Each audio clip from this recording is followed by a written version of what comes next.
Barchaga assalomu alaykum. Ekspertlarga so'z loyihamizda, podkastimizda uchrashib turibmiz. Bugun oddiy savoldan boshlaymiz, ya'ni kim? Fermer mahsulotni yetishtirdi, uning keyingi taqdiri nima bo'ladi? Odatda zanjir shu joyida to'xtab qoladi. Fermer mahsulotni xomashyo sifatida sotuvga chiqaradi. Lekin asosiy qiymat esa uning qayta ishlashida bo'lib qolishi mumkin. Bugun aynan shu haqida suhbatlashamiz va studiyamizga ekspertlar sifatida Toshkent davlat agrar universiteti qishloq xo'jaligi fanlari doktori Nortojiyev Bobosher Sheraliyevichni taklif qilganmiz. Shuningdek, BNB Holding ilmiy tadqiqotlar bo'limi boshlig'i Usmonova Bumayram Mirsodiqovni taklif etganmiz. Xush kelibsiz. Assalomu alaykum. Savolimizni boshlasak, qo'shimcha qiymat zanjiri degan so'zga ko'p bora duch kelganmiz, ko'zimiz tushgan. Fermerlarimiz uchun oddiy qilib tushuntiradigan bo'lsak, bu so'zni ma'nosini, tushunchasini. Bilasizmi, bugungi kunda aynan sohada, qishloq xo'jaligida mahsulotni yetishtirish va uni saqlash, qayta ishlash va eng so'ngida iste'molchiga yetib borguncha bo'lgan jarayonni qamrab olish aynan o'sha qiymat zanjirini ta'minlaydi. Bu bevosita ko'plab omillar o'z ta'sirini o'tkazadi. Sababi birinchi o'rinda aynan o'sha qiymat zanjirini yanada barqaror qilish va uni uzluksiz ta'minlash maqsadida yetishtirilayotgan mahsulotlarni nafaqat ichki bozor, balki tashqi bozorda qanday o'rni borligiga ahamiyat qaratish zarur.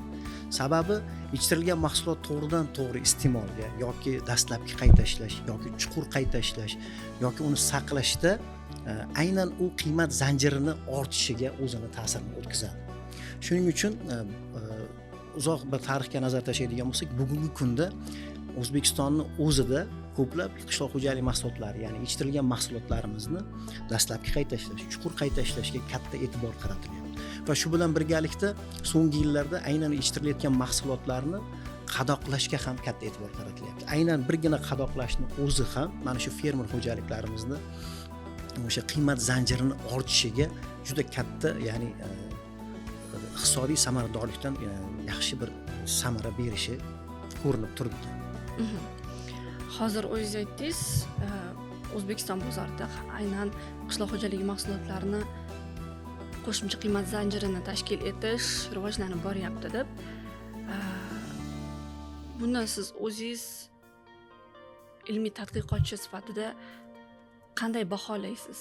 Yetarli darajada rivojlanib ulgurdimi yoki hali ham tayyor xomashyo sifatida ko'proq sotuvga chiqarilyaptimi?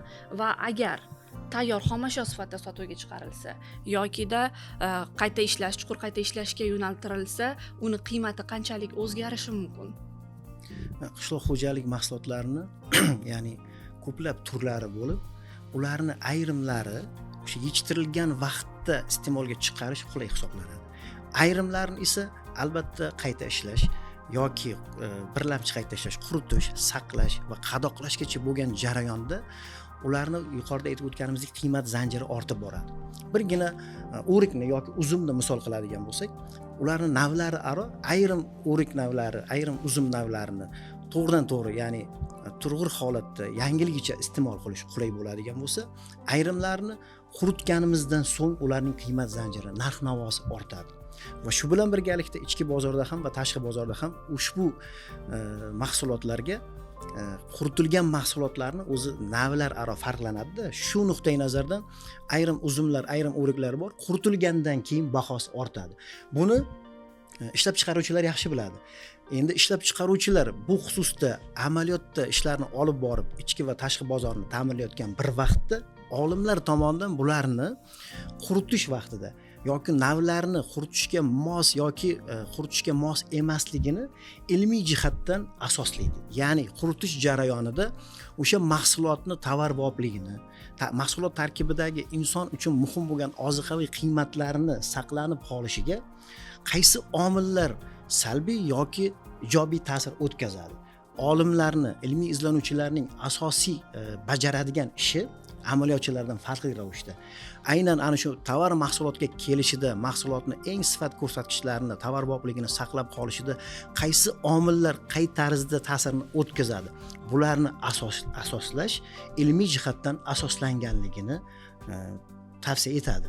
Shu nuqtai nazardan olimlar nafaqat quritishda, saqlashda va chuqur qayta ishlashda aynan ushbu mahsulotlarni tovarboopligini jahon bozorida, O'zbekiston bozorida uni qiymatini yanada baland bo'lishini ta'minlash uchun qaysi omillar ijobiy ta'sir o'tkazishini ilmiy jihatdan asoslash zarur bo'ladi.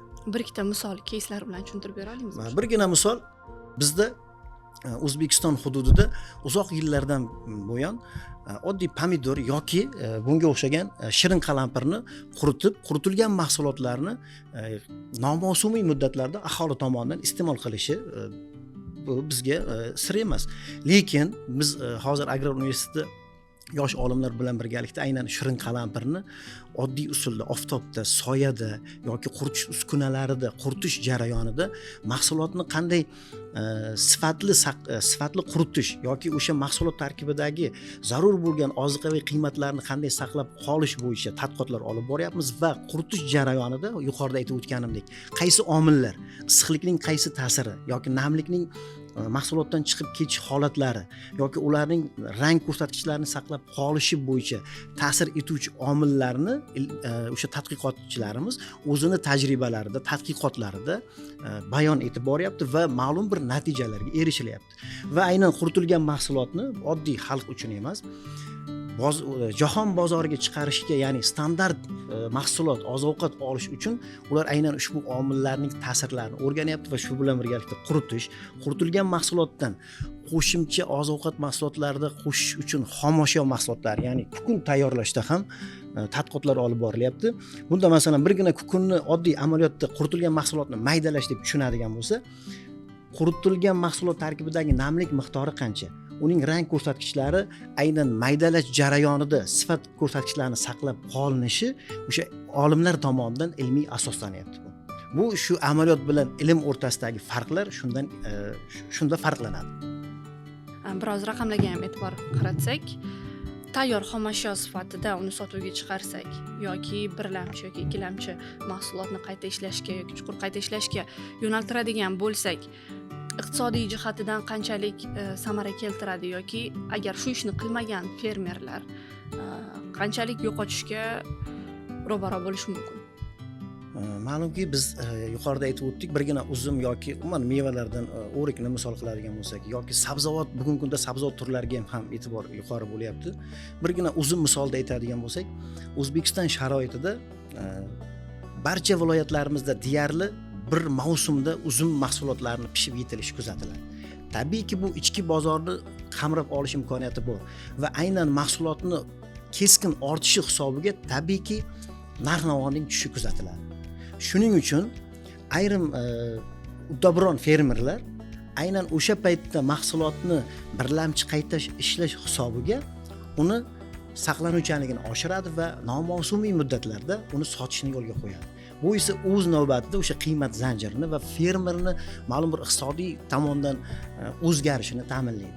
Bu masalan uzumni aytadigan bo'lsak, o'sha bir quritish hisobida 4 kilo xomashyodan 1 kilogramm sof holatda quruq mahsulot olinadigan bo'lsa, agar sifatli mahsulot olinadigan bo'lsa, bu 3-4 barobar foydani keltirib chiqaradi. Aytmoqchi bo'lganimiz, uzum pishib yetilganda o'rtacha 5 ming, 8 mingdan sotiladigan bo'lsa, sifatli quritilgan uzumlar hattoki 80 ming, 100 minggacha. 4 kilogramm uzumdan 1 kilogramm sof holatdagi sifatli uzum oladigan bo'lsak, 4-5 barobar yuqori, ya'ni samaradorlikka erishiladi. Juda ham yaxshi keyslar bo'ldi. Baribir O'zbekiston qishloq xo'jaligiga moslashgan agrar davlat bo'lganimiz uchun bizda nafaqat fermer xo'jaliklari, balki tomorqachilik ham ancha rivojlangan. Ko'pchilik aholimiz tomorqa orqali ham foyda qilishadi. Shunaqa holatlar ham bo'lganki, esingizda bo'lsa 2-3 yil oldin piyoz yoppasiga ekildi, ko'payib ketganini hisobiga tannarxi tushib ketdi. Shu darajada ko'payib ketdiki, uni chiqindiga tashlab yuborish yoki mol holiga yedirish holatlari ham kuzatildi.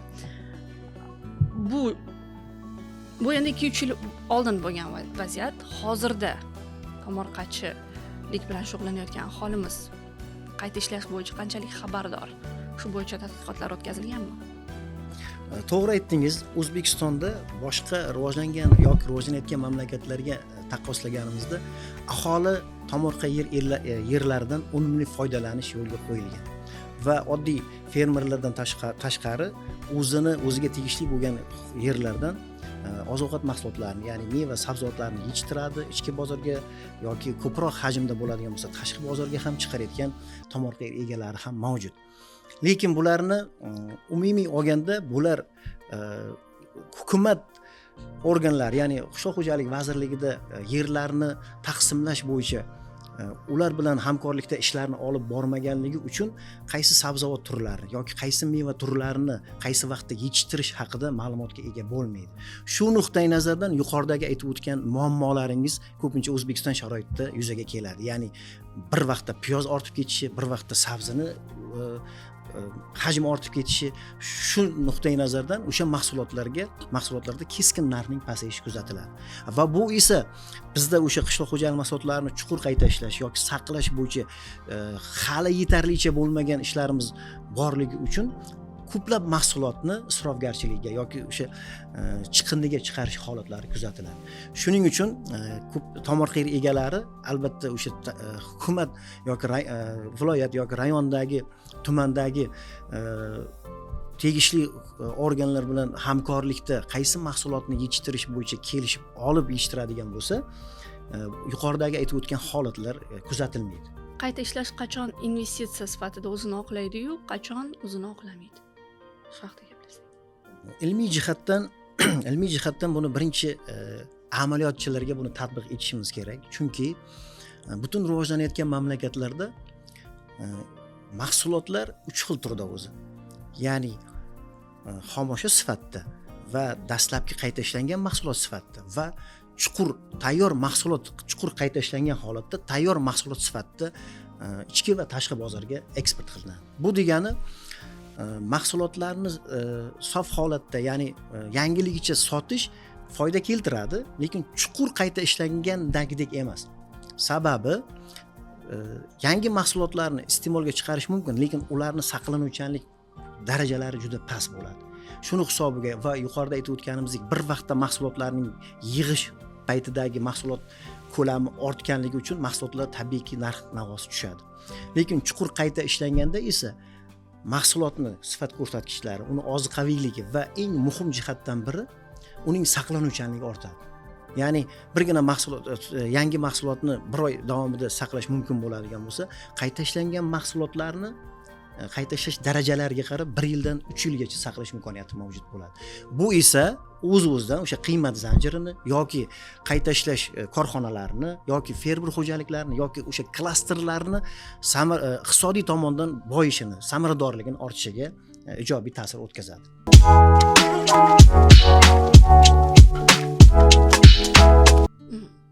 Endi investitsiya sifatida o'zini oqlamaydigan shunaqa qishloq xo'jalik mahsulotlari ham bormi? Bor. Investitsiya, yuqoridagi savolingizga javob beradigan bo'lsam, qayta ishlash qachon investitsiya sifatida o'zini oqlamaydi degan savol qo'ydingiz. Bu juda muhim savol. Bugungi kunda mahsulot yetishtiruvchi fermer yoki dehqonlar qachonki bozor talabini o'rganmaganda yoki mana qayta ishlash korxonalari mavjud-ku, lekin energiya tejovchi yoki mahsulotni sifat darajasini ko'rsatilganda emas, undan past darajada qayta ishlanmagan holatlarda investitsiya o'zini oqlamaydi. Endi o'zingiz faoliyat yuritayotgan Bembi Holding misolida aytadigan bo'lsak, Bembi Agroplus korxonasining aynan qo'shimcha qiymat zanjirini shakli, tamoyili qanchalik yo'lga qo'yilgan? Shu haqida.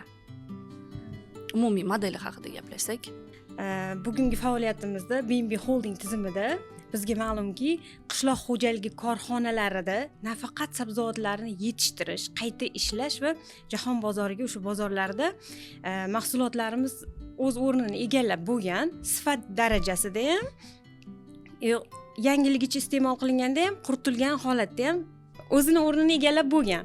Demoqchi bo'lganim, o'sha Agroplusda, misol qilib Agroplusda oladigan bo'lsak, Agroplus korxonamizda birinchi o'rinda fermerlar bilan kontrakt asosida ishlash, qaysi undan logistikasi bo'ladimi, boshqasi hamma narsa shartnoma asosida olib boriladi. Ya'ni Bembi Holding tizimidagi mana shu bosqichma bosqich amalga oshiriladigan barcha jarayonlarni BNB Agro Plus korxonasi o'z ichiga oladi. Bunda albatta eng muhim jihatlardan biri fermer, qayta ishlovchi, logistika, eksport o'rtasidagi o'zaro bog'liqlik alohida emas, bitta tizimda ishlaganligini ko'rishimiz mumkin. Aynan qaysi turdagi qishloq xo'jaligi mahsulotlari qayta ishlanganda eng yuqori marjani foydani keltiradi? Biz ko'plab mahsulotlarni misol qilishimiz mumkin bunga. Lekin chuqur qayta ishlashda, umuman qayta ishlash sanoatida masalan birgina shakar lavlagini oladigan bo'lsak, qand lavlagini oladigan bo'lsak, qand lavlagi bizda iste'mol ham qilinadi, qisman. Lekin asosiy manba sifatida u chuqur qayta ishlanadi, ya'ni shakar olinadi. Buni nuqtai nazardan oladigan bo'lsak, aynan undan olinadigan shakar hisobiga, mahsulotni chuqur qayta ishlash hisobiga tashkilot yoki korxona juda katta foyda olish imkoniyatiga ega. Shu bilan birgalikda boshqa mahsulotlarni biz agarda nazarda tutadigan bo'lsak, ularni ilmiy jihatdan dastlabki jarayonda aniqlash zarur bo'ladi. Sababi yuqorida aytib o'tdim, ayrim uzum navlari bor, ayrim o'rik navlari bor, ayrim olma navlari bor. Ularni nafaqat qayta ishlash, balki saqlash ham imkoniyati past. Ularning botanik tasnifidan, nav tasnifidan kelib chiqib, pishib yetilganda o'sha yangiligicha iste'mol qilish to'g'ri hisoblanadi. Ayrim navlari bor, ular qayta ishlanish mumkin. Shuning uchun olimlar tomonidan, seleksioner olimlar tomonidan mahsulot yetishtirishdan oldin ularni qaysi sohaga yo'naltirish bo'yicha dastlabki manbalar tanlab olinadi va shunga qarab yangi duragaylarni, yangi navlarni yaratishda saqlash uchun, quritish uchun yoki chuqur qayta ishlash uchun mos bo'lgan nav duragaylarni yaratish bo'yicha tadqiqotlar olib boradi. Buni esa ishlab chiqarishda amaliyotda ham yoki fermer xo'jaliklarida ham mutaxassislar bo'lishi talab etiladi va aynan o'sha mutaxassislar tomonidan turg'ur holatda yetishtiriladigan mahsulotlar yoki qayta ishlanadigan yoki quritiladigan mahsulotlarni ichki va tashqi bozor talabiga mos ravishda yetishtirish maqsadga muvofiq hisoblanadi. Shuning uchun bizda aynan O'zbekistonda yuqorida aytib o'tdik, tomorqa egalari ko'p bo'lganligi uchun ular o'sha vazirlik tomonidan qo'yiladigan razmisheniyalardan boxabar bo'lmaganligi uchun o'zlari bilganicha o'zlari amaliyotda ega bo'lgan mahsulotlarni yetishtirish bilan shug'ullanadi. Shuning uchun bizda pishib yetilish o'sha yoz mavsumida erta bahordan to kuzgacha bir vaqtda pishib yetiladigan mahsulotlarning turlari ko'p va tabiiyki yuqorida aytib o'tganimizdek ko'p holatlarda mahsulot iste'molga yaroqli holatda bo'lmay qoladi. Agarda biz uni chuqur qayta ishlashni yo'lga qo'yadigan bo'lsak, yuqorida aytdingiz, piyoz yoki boshqa mahsulotlarni misol qilish mumkin. Ana shu isrofgarchilikni oldini olish mumkin. Uning uchun avvalo biz iste'molchini topishimiz kerak, ya'ni bozorni topishimiz kerak. Agarda talab bo'lib turadigan bo'lsa, bizda aholi, o'zbek xalqi, mana yuqorida prezidentimiz ham aytdiki, biz mashaqqatli mehnatimiz orqali dunyoga tanilyapmiz deb. Agarda bizdan talab etiladigan oziq-ovqat mahsulotlariga talab ortib boradigan bo'lsa, bizda xalqimiz har qanday mahsulotni yetishtirish imkoniyatiga ega. Chunki O'zbekiston hududida ob-havo, ya'ni iqlimimiz keskin o'zgaruvchanlik bo'lishiga qaramasdan tropik, subtropik ekinlarni ham yetishtirish yo'lga qo'yilgan. Bu juda ham o'sha O'zbekistondagi fermerlarni, dehqonlarni jasorati deb qabul qilsak bo'ladi. Chunki mana sitrus o'simliklari yoki tropik ekinlardan kivini yoki bananni O'zbekistonda yetishtirilayotganligi bu tahsinga sazovor. Chunki bizning O'zbekiston sharoitida keskin o'zgaruvchan muhitda o'simliklarni jadal yetishtirishni o'zi murakkab.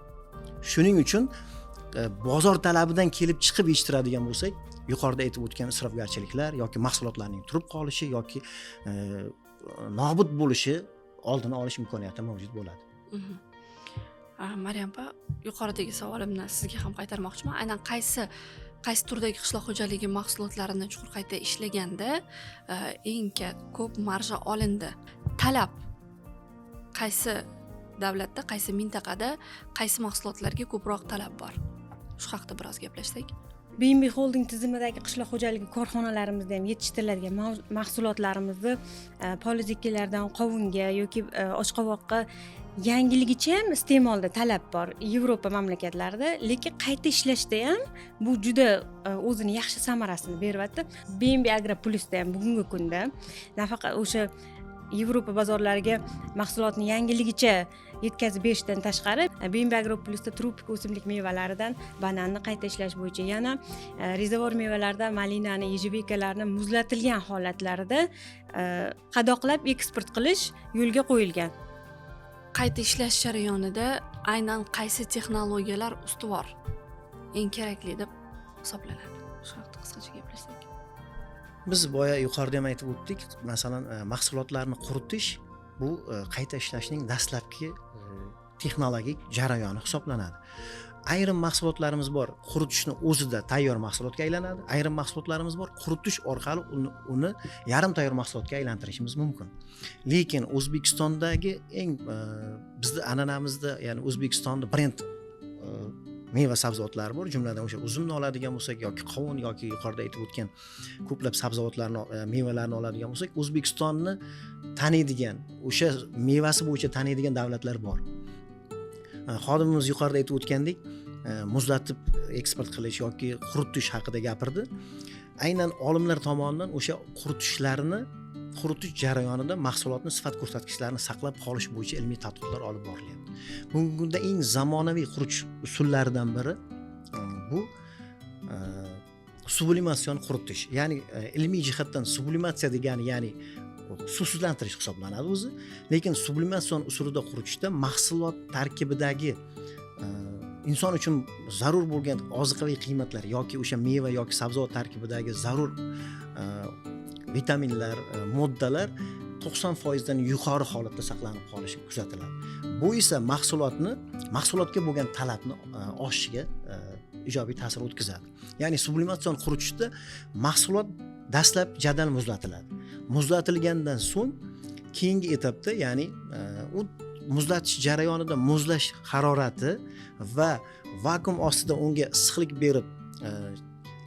berish tartibi o'sha turlar aro turlicha bo'ladi. Ya'ni rezervuarlar uchun boshqacha harorat tavsiya etiladigan bo'lsa, eti zich bo'lgan meva sabzavotlar uchun boshqacha harorat. Shuning uchun olimlar tomonidan har bir mevalar uchun quritishda alohida e'tibor qaratiladi va qaysi omil eng maqbul ekanligini aniqlaydi. Bu bilan birgalikda aytdik, mahsulot tarkibidagi yetarlicha oziqa qiymati saqlanib qoladi va eng muhim jihati mahsulotni shakli ham o'zgarmaydi. Biz tabiiyki soyada yoki oftobda quritganimizda mahsulotlarning qurish jarayonida shakl o'zgarishi kuzatiladi, lekin sublimatsiyada mahsulot o'lchamlari saqlanib qoladi. Bu esa o'z-o'zidan tovarbopligi ortadi va iste'molchini o'ziga tortish xususiyatiga ega. Va yuqorida aytib o'tdik, qiymat, ya'ni tarkibidagi muhim bo'lgan qiymatlari saqlanib qoladi. Lekin yana bir murakkab tarafi bor. Boshqa quritilgan mahsulotlarga nisbatan sublimatsiya usulida quritilgan mahsulotlarni qadoqlash materiallari va qadoqlash usullari ham muhim hisoblanadi. Chunki qadoqlash aynan mahsulotni o'sha iste'molchiga yetkazib berishdagi eng muhim qiymat zanjirini ta'minlaydi. Ya'ni sifatli qadoqlangan bo'lsa, iste'molchini diqqatini tortadi va uni olishga yoki uni iste'mol qilishga harakat qiladi.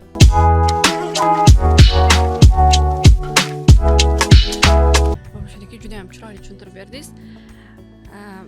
Keling, aynan qo'shimcha qiymat zanjirini shakllantirishda bir mahsulot, qishloq xo'jaligi mahsulotini olamizda bosqichma-bosqich tushuntirib bersak. Hozir o'zingiz aytdingiz, ayrimlari yarim tayyor mahsulot holatiga keladi qayta ishlanganda, ayrimlari tayyor mahsulot holatiga keltiriladi.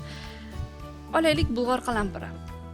Tayyor holatdan qaysi bosqichlargacha va oxirgi bosqichda biz nimaga erishishimiz mumkin? Yoki yana bir boshqa mahsulot, pomidorni olaylik-da. Qayergacha qayta ishlashimiz yoki qo'shimcha qiymat zanjirini shakllantirishimiz mumkin? Hozir aytib o'tgan ikkita sabzavotingiz ham O'zbekistonda sev iste'mol qilinadi. Ya'ni yangiligicha ham va ularni birlamchi yoki chuqur qayta ishlash imkoniyati mavjud. Biz Agrar universitetida ko'plab olimlar, jumladan o'zimizni kafedrada ham tadqiqotchilar tomonidan aynan shirin qalampirni quritish bo'yicha tadqiqotlar olib borilyapti. Uni dastlabki quritish, ya'ni quritilgan mahsulotni biz ham iste'mol qilishimiz mumkin, ham birlamchi qayta ishlangan mahsulot sifatida ham qabul qilishimiz mumkin bo'ladi. Sababi bu bulg'or qalampir yoki pomidorni quritilganidan quritilgan mahsulotlardan ham ko'plab iste'mol uchun oziq-ovqat mahsulotlari tayyorlanadi. Jumladan quritilgan mahsulotni kukun qilish hisobiga, ya'ni turli xil oziq-ovqatlarda foydalanish uchun ziravorlar sifatida foydalanish mumkin. Yoki ulardan yuqorida aytib o'tdingiz, tomat pastalarini yoki oziq-ovqat mahsulotida ishlatiladigan turli xil pomidor qaylasi yoki shirin qalampir qaylasini tayyorlashda aynan quritilgan mahsulotlardan olingan kukunlar asosiy, ya'ni xomashyo vazifasini o'taydi.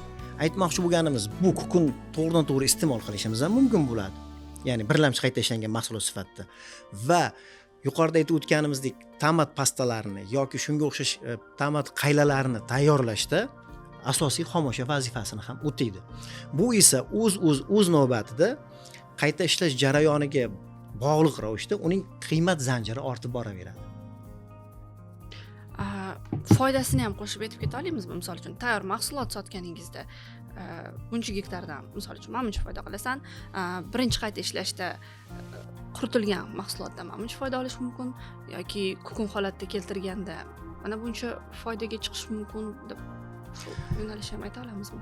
Albatta, hozir biz aynan bitta o'simlik mevasi haqida gaplashayotganimiz uchun shu haqida gapirib bera qolaylik. Bizda yuqorida aytib o'tdik, aynan shirin qalampir mevalari ham aynan avgust oyining 3-dekadasi va sentyabr oyining 2-dekadasigacha bo'lgan jarayonda katta hajmda pishib yetiladi va o'z navbatda ularning narxi yuqorida aytganimizdek pasayadi. Bularni quritib qo'yadigan bo'lsak, biz tadqiqotlarimizda o'sha ilmiy tadqiqotchilar bilan birga buni aniqladik. 1 kilogramm mahsulotdan 120 grammgacha sof holatdagi quritilgan mahsulot olishimiz mumkin bo'ladi.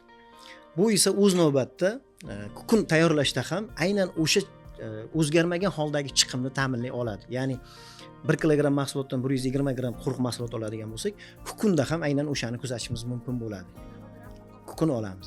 120 gramm kukun agarda aytadigan bo'lsak, 1 kilogramm shirin qalampir biz o'sha avgust oyida oladigan bo'lsak, 2000-3000 dan oladigan bo'lsak, biz hozir aytib o'tdik, kukun holatga 120 gramm qoladigan bo'lsa, bugungi kunda o'sha savdo markazlarini ko'radigan bo'lsangiz, 10 gramm, 20 grammlik quritilgan shirin qalampir 20 ming so'm, 30 ming so'm turibdi. Endi buni iqtisodchilar tahlil qilish mumkin. Tasavvur qiling, 20 grammlik quritilgan shirin qalampir kukun holatda, o'sha ziravor sifatida 10 mingdan 20 minggacha qadoqlangan holatda turibdi. Bu o'z navbatda o'sha qiymat zanjirining ortishi yoki qayta ishlovchilarning iqtisodiy samaradorligini ortishiga ijobiy ta'sir o'tkazadi. Ushbu mahsulotlarni, aytaylik, chuqur qayta ishlangan mahsulotlarni eksportbopligini ta'minlashda qaysi omillar muhim rol o'ynaydi? Boshqa mahsulotlar qatori aynan ushbu mahsulotlarni, qayta ishlangan mahsulotlarni ham iste'molchilarni topish o'zi talab etiladi. Iste'molchilar topilgandan so'ng ularni sotish imkoniyati mavjud bo'ladi. Endi buni jahon talablarida, ya'ni standartlari mavjud. Endi buni standartchilar biladi. Ushbu mahsulotlarni jahon bozoriga chiqarish uchun qanday talablar qo'yilishi kerak bo'ladi? Jahon bozorida o'sha iste'molchilarning talablari birinchi o'rinda uning tarkibiy qismi hisoblanadi. Ya'ni quritilgan bo'ladimi, saqlangan bo'ladimi yoki yangiligicha bo'lgan mahsulot bo'ladimi, uning tarkibi deganimiz, uning tarkibidagi nitratlar, uglevodlarning ma'lum bir darajada bo'lishi, standart talablarda bo'lishi iste'molchilarni qiziqtiradi. Shuning uchun biz quritilgan mahsulotlarni yoki kukun mahsulotlarimizni ham jahon bozorida sotish uchun birinchi o'rinda bozorni topish kerak, iste'molchini topish kerak va ularga sotishda standart talablarda o'sha rang ko'rsatkichlari, ya'ni sifat ko'rsatkichlariga hammasi kiradi. Rang ko'rsatkichlari, uning tarkibidagi qiymati, oziqaviy qiymati, bular o'sha standart talablarda bo'ladigan bo'lsa, jahon bozorida sotish imkoniyati mavjud bo'ladi. Yana bir narsaga e'tibor qaratish kerak bo'ladi. Yuqorida aytdik, bugungi kunda O'zbekistonda o'sha qadoqlash materiallari va qadoqlash usullariga juda katta e'tibor qaratish kerak. Chunki mana hozirgi aytib o'tganimizdek oddiy bozor bilan supermarketlarning farqlari bor. Nimaga? Oddiy bozorlarda biz kilogrammda mahsulot oladigan bo'lsak, zamonaviy do'konlarda yoki o'sha savdo rastalarida qadoqlangan va toza holatda mahsulotni qo'yishi bu talabgorni, ya'ni iste'molchini diqqatini tortadi va undan olishni xohlaydi. Shuning uchun mahsulotni sifatli tayyorlash bilan bir vaqtni o'zida qadoqlashga alohida e'tibor qaratish muhim hisoblanadi.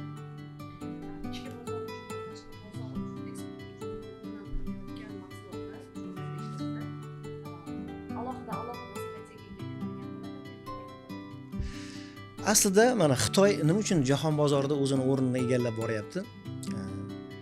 Ularda marketologlar, ya'ni marketologlar tomonidan jahonda dunyodagi davlatlarni talablari o'rganiladi birinchi va shunga mos ravishda ularni talablaridan kelib chiqib mahsulotlar navlarga ajratiladi. Bizda agar tasavvur qilish mumkin bo'ladi, sizlarga oddiy tushuncha bo'lish uchun un mahsulotlarini masalan eng yuqori sortlari, birinchi, ikkinchi, uchinchi sortlari bor, to'g'rimi? Va aynan ana shu sortlarga bog'liq ravishda non mahsulotlari ishlab chiqiladi. Misol uchun shirinliklar tayyorlashda birinchi sort undan, birinchi nav undan foydalanilmaydi.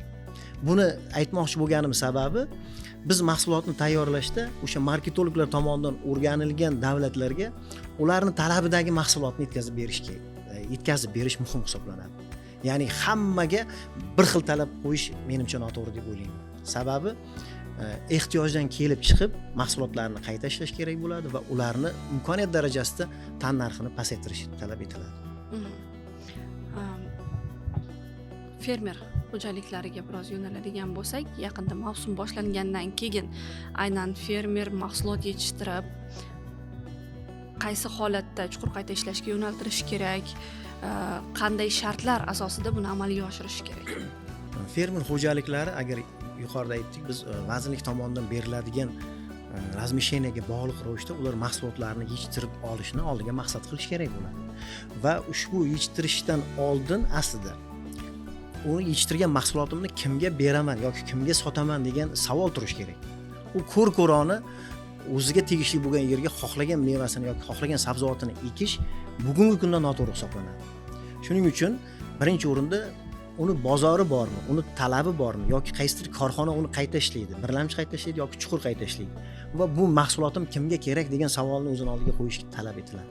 Va unga qarab mahsulot yetishtiradigan bo'lsa, fermer xo'jaliklaridagi xodimlar yoki fermer xo'jaligi rahbari oddiy aytganimizda yutqizmaydi. Chunki qo'rqmasdan mahsulotni yetkazadi, mahsulotiga talab borligi uchun. Bu uchun nima? Aynan korxonalar bilan, saqlash omborlari bilan yoki chuqur qayta ishlaydigan tashkilotlar bilan fermerlarni vazirlik tomonidan ma'lum bir bog'liqligini ta'minlash kerak bo'ladi. Men yetishtirgan mahsulotni senga sotaman yoki senga beraman deydi. Nimaga deganda mana O'zbekistonda ko'p yetishtiriladigan paxta va g'alla o'simliklar hosildorligi to'g'ridan-to'g'ri yo'naltirishga bog'liq holatda bo'lib qo'ygan fermerlar bilan, ya'ni ishlab chiqaruvchilar bilan korxonalar. Xuddi shunday boshqa meva sabzavotlarimizni ham, ya'ni hajmi ko'p bo'lgan meva sabzavotlarimizni ham o'sha korxonalar bilan yoki tashkilotlar bilan uzviy bog'liq holatda yetishtirishni yo'lga qo'yish kerak bo'ladi. Aytaylik, men fermerman. Mahsulot yetishtiryapman. Shartlari bo'yicha gaplashadigan bo'lsak, misol uchun qaysi qismini bozorga to'g'ridan-to'g'ri chiqargan ma'qul? Qismi bo'yicha gaplashsakchi. Mahsulotni bozorga chiqarish qismi bo'ladigan bo'lsa, mahsulotni yoki hammasini olib to'g'ridan-to'g'ri qayta ishlashga bersa, kutilgan foyda beradimi yoki birinchi bozorga sotuvga chiqarib, undan keyin birlamchi qayta ishlab, keyin chiqarib, undan keyin chuqur qayta ishlash kerakmi? Shuning uchun bizda aytdimki, navlarni alohida navlar kesimida o'rganish kerak bo'ladi. Agarda fermer xo'jaliklari bo'ladigan bo'lsa, bevosita iste'mol uchun yoki chuqur qayta ishlash uchun yoki birlamchi qayta ishlash uchun mos bo'lgan navlarni yetishtirish kerak bo'ladi aslida. Bizda tavakkal yetishtiramiz, sifatli mahsulotimizni bozorga yetkazib beramiz, ortganini esa qayta ishlashimiz mumkin degan qarashlar ko'p hozirgi kunda ham. Aslida bu narsalarga barham berish kerak. Sababi iste'mol uchun kimdir, qaysidir fermer xo'jaligi iste'mol uchun mahsulot yetishtirsa, qaysidir fermer xo'jaligi qayta ishlash uchun mahsulot yetishtirish kerak bo'ladi. Shunda ulardagi bir-biri bilan uzviy bog'liqlik yo'qolmaydi. Bizda o'sha ko'r-ko'rona iste'mol uchun ham, qayta ishlash uchun ham degan ibora bor. Bu noto'g'ri hisoblanadi, lekin shunga qaramasdan mahsulot yetishtirishda yetishtirilgan mahsulotlarni saralash va kalibrlash texnologik jarayonlari bor. O'shalar orqali, ya'ni saralash orqali mahsulotni iste'molga chiqarib va talabga javob bermaydigan, ya'ni o'sha o'lchamlarga, ma'lum bir talablarga, standartlarga javob bermaydigan mahsulotlarni esa birlamchi, ya'ni quritish mumkin yoki chuqur qayta ishlash imkoniyati ham mavjud. Tushunarli. Chuqur qayta ishlashda risk bormi? Agar bo'lsa, u qayerda? Yuqoridagi savolga Agroplus, BNB Agroplus korxonasi misolida oladigan bo'lsak, mana fermerlar bilan ishlash dedingiz, ma'lum qismini sotish. Aynan bizning korxonamizda fermerlar bilan tuzilgan shartnomalarda ularni barcha kerakli mahsulotlar bilan, ya'ni urug'i bo'ladimi, ko'chatidan ekish bo'ladimi, o'g'iti bo'ladimi yoki mutaxassis maslahati bo'ladimi, barchasi kelishilgan holatda shartnomalanadi. Bunda asosan mahsulotni o'sha ekilgandan to hosil olingacha bo'lgan vaqt oralig'ida doimiy mutaxassis nazoratida bo'ladi. Va albatta olingan mahsulotlar korxonaga, ya'ni BNB Agroplus korxonasiga yo'naltirilib, shu birlamchi qayta ishlash, chuqur qayta ishlash bilan yuqori samaradorlikka erishiladi. Aytmoqchisizki, agar to'liq zanjir nazorat qilinsa, risk yo'q. Ya'ni xavf yo'q. Xavf yo'q. Negaki qo'shimcha mahsulotni yetishtiruvchi fermer bilan korxona o'rtasida bo'ladigan o'sha xavfni oldini olish uchun birinchi o'rinda shu bozorni to'g'ri o'rganish, qayta ishlashdir. Undan keyin bozor o'rganilganda ham mahsulot yangiligicha ichki bozorda, ya'ni hajm sifatiga qaraladigan bo'lsa, bu jahon bozorlariga olib chiqishda birinchi o'rinda standartlar asosida, ya'ni o'zlarini davlatlar qo'yilgan standartlar asosida sertifikatlashtirib taqdim etsa bo'ladi bemalol. Va bu albatta o'sha siz yetishtirib berayotgan mahsulotning xavfsizligi kafolatlanadi.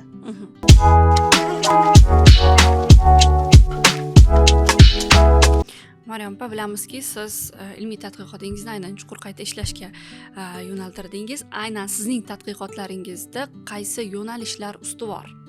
Ilmiy tadqiqotimizda chuqur qayta ishlashga yo'naltirganimiz respublikada kam tarqalgan sabzavot bilan ilmiy tadqiqot ishlarini olib borganim uchun bu biroz xalqimizga oldinda mana yangi mahsulotni to'g'ridan to'g'ri qabul qilish doim biroz qiyinchiliklar tug'dirgan. Shuning uchun qayta ishlashga, ya'ni qayta ishlash, chuqur qayta ishlashga qaratilganimizda ahamiyati shundaki, uni iste'molni yangiligicha iste'mol qilish bilan birga qayta ishlangan mahsulotlarni ham ichki va tashqi bozorlarni ta'minlashga qaratiladi. Bunda nima demoqchiman? Masalan, shu batat misolida keltiradigan bo'lsam, xalq tilida shirin kartoshka deyiladi.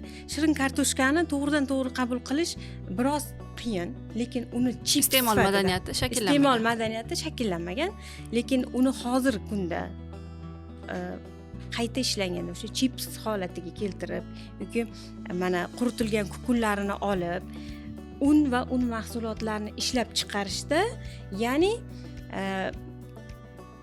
qandolatchilikda, tarkibida, kimyoviy tarkibida glyukoza, shakar, qand miqdori ko'p bo'lgani uchun qandolatchilikda ishlab chiqarishda muhim omillardan biri hisoblanadi. Bundan tashqari farmatsevtika sohasida ham kraxmal olishda, spirt olishda juda samarali natijalarga erishiladi.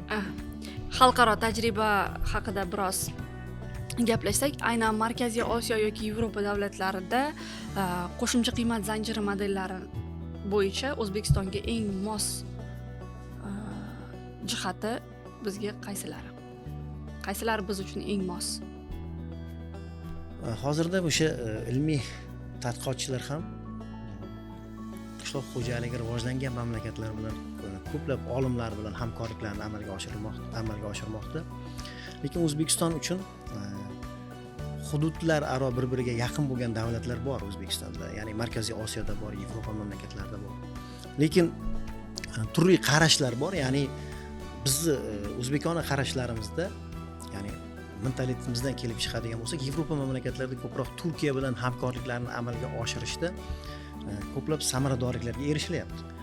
Shu bilan bir qatorda yetishtirish bo'yicha, masalan, Yevropadan ko'ra o'sha Sharqiy Osiyo, Koreya yoki Yaponiya yoki Xitoy bilan ham qishloq xo'jaligi mahsulotlarini yetishtirish va undan yuqori hosildorlik olish, samaradorlikni oshirish bo'yicha ham tadqiqotlar va qo'shma hamkorlikdagi loyihalar amalga oshirilmoqda. Lekin Turkiya misolida gapiradigan bo'lsak, Turkiyada aynan O'zbekistonda yetishtiriladigan mahsulotlarning ko'plari Turkiya hududida yetishtiriladi. Uzum deymizmi, o'rik, olma yoki qovun tarvuzlar yoki sabzavotlarni oladigan bo'lsak, lekin ular Yevropaga bir qadam yaqin bo'lganligi uchun yuqorida aytib o'tgan texnologik jarayonlar, ya'ni mahsulotlarni qayta ishlash jarayonlari tizimi ancha yuqori saviyada hisoblanadi. Chunki biz EGU Izmir hududidagi EGU universiteti professorlari bilan biz hamkorlik, ya'ni aloqalarni qildik, lekin hali oxiriga yetmagan tadqiqotlarimiz. Lekin ular bilan gaplashganimizda aynan birgina pomidor haqida gapirganda ular aytayaptiki, bizni hududda, ya'ni Izmirda pomidorni ko'plab navlari bo'ladigan bo'lsa, yuqorida aytib o'tganimizdek, fermerlar qayta ishlaydigan navlarini alohida, iste'mol qiladigan navlarini alohida yoki o'sha quritadigan navlarini alohida fermer xo'jaliklarida yetishtiriladi va yetishtirilgan mahsulotlar uzluksiz o'sha korxonalarni, o'sha tashkilotlarni ta'minlaydi. Shuni hisobiga qayta ishlashda ham fermer xo'jaliklari ham va biz ilmiy, ya'ni ilm egalari ham ma'lum bir iqtisodiy samaradorlik, ya'ni iqtisodiy ko'rsatkichlardan foyda olamiz degan iborani aytgan. Shuning uchun biz yetishtirish bo'yicha rivojlangan mamlakatlar bilan hamkorlik olib borish bilan bir vaqtda o'sha qayta ishlashda, quritishda menimcha Turkiya hukumati, Turkiya davlati hududiy jihatdan ham boshqa qarashlarimizdan ham bizga yaqin bo'lganligi uchun menimcha ular bilan ham tadqiqotlarni, o'sha ilmiy tadqiqotlarni olib borishda ko'proq hamkorlik qilsak, hamkorlikni yo'lga qo'ysak, menimcha ijobiy samara berishi mumkin deb o'ylayman. Bugungi kunda BMB Agro Plus korxonasiga keltirilgan o'sha uskunalar aynan Belgiya, Turkiya, Xitoy va Italiyadan keltirilgan bo'lib, chuqur qayta ishlashga moslashgan navlarimiz ham Turkiya davlatidan keltirilgan. Yevropa mamlakatlaridan olib kelingan uskunalar albatta ilm-fan bilan texnologiyalar bog'liq bo'lib, ya'ni resurs tejamkor, jahon standartlariga talab beradigan darajadagi mahsulotlarni sifatli darajada quritish bilan birga chuqur qayta ishlashga ham moslashtirilgan. Agar fermer yoki investor aynan chuqur qayta ishlash yo'nalishi bo'yicha yo'lga chiqmoqchi bo'lsa, u uchun birinchi qo'yiladigan qadam nimadan iborat bo'lishi kerak? Fermerlarni o'zi uchun biroz murakkab bo'lishi mumkin, chunki fermerlarning asosiy missiyasi yoki asosiy vazifasi mahsulot yetishtirishga qaratilgan. Lekin hukumatimiz tomonidan mana shu chuqur qayta ishlashgacha bo'lgan jarayonni o'z ichiga olish uchun ma'lum bir klasterlarni tizimini shakllantirish yo'lga qo'yildi. Aynan o'sha katta klasterlarda hozir aytib o'tgan jarayonni, ya'ni mahsulotni yetishtirish yoki birlamchi yoki chuqur qayta ishlash yoki eksportgacha bo'lgan jarayonni klasterlar ishlab chiqa olish mumkin o'zini ichki tizimida. Lekin kichik fermer xo'jaliklari bu jarayonni amalga oshirishi qiyin. Sababi mahsulotni yetishtirishdan to iste'molchiga yetib borishgacha bo'lgan jarayon juda katta ma'lum bir texnologik tizimni o'z ichiga oladi. Shuning uchun bu logistik markazlar bor, buning ichida savdo rastalari bor yoki mahsulotni ishlaydigan korxonalar, tashkilotlar, yetishtiruvchilar, fermerlar, agronomlar, bu juda katta hajmni o'z ichiga oladi. Shuning uchun kichik fermer xo'jaliklari chuqur qayta ishlashgacha bo'lgan jarayonni o'z ichiga olish qiyin, lekin o'sha hozirgi kunda faoliyat olib borayotgan katta klasterlar buni amalga oshirish imkoniyati mavjud deb o'ylayman. Agarda fermer xo'jaliklari buni yo'lga qo'yadigan bo'lsa, aynan ushbu klasterlar bilan yoki qayta ishlash korxonalari bilan o'zaro shartnomalarni amalga oshirib, ular uchun, ya'ni korxona uchun yoki ichki tashqi bozor uchun zarur bo'lgan xomashyo sifatida mahsulotni yetishtirib bergan qulayroq hisoblanadi. Bugungi kunda fermerlarimiz yoki shu qayta ishlash sohasiga qiziqqan investorlar eng avvalo qayta ishlash qiymat zanjiri muhim strategik ahamiyatga ega. Bunda birinchi navbatda bozorni o'rganishi. Mahsulotni yetishtirishdan to qayta ishlashgacha, bozorgacha olib kirishgacha bo'lgan bosqichma-bosqich olib boriladigan jarayonlarni, amalga oshiriladigan ishlarni to'g'ri yo'lga qo'yish kerak.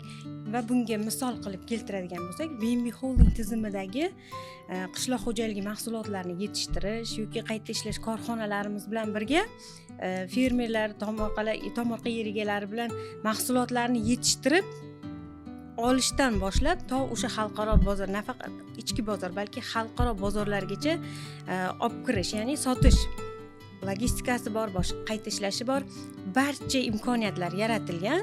Deylik, bugungi kunda fermer mahsulotni yetishtirib qo'yib, uni qayerga sotish yoki qayta ishlab jarayonlarni amalga oshira olmayotgan paytda mana korxonalarimizda nafaqat yetishtirish, balki qayta ishlashda ham yuqori samaradorlikka erishish imkoniyatlari yaratilgan. Va bugungi kunda Bimbi Holding tizimidagi o'sha qishloq xo'jalik korxonalari mahsulotlarni yetishtirish bilan birga mahsulotlarini mutaxassis tavsiyasiga ko'ra navlarni to'g'ri tanlab yetishtirish, o'sha kerakli mahsulotlar bilan ta'minlash bilan birga Bimbi Agro Plus korxonasida qayta ishlash hamkorliklar, ya'ni fermer tomorqa egalari bilan birga hamkorlikda ishlash imkoniyatlari ham keng yaratilgan.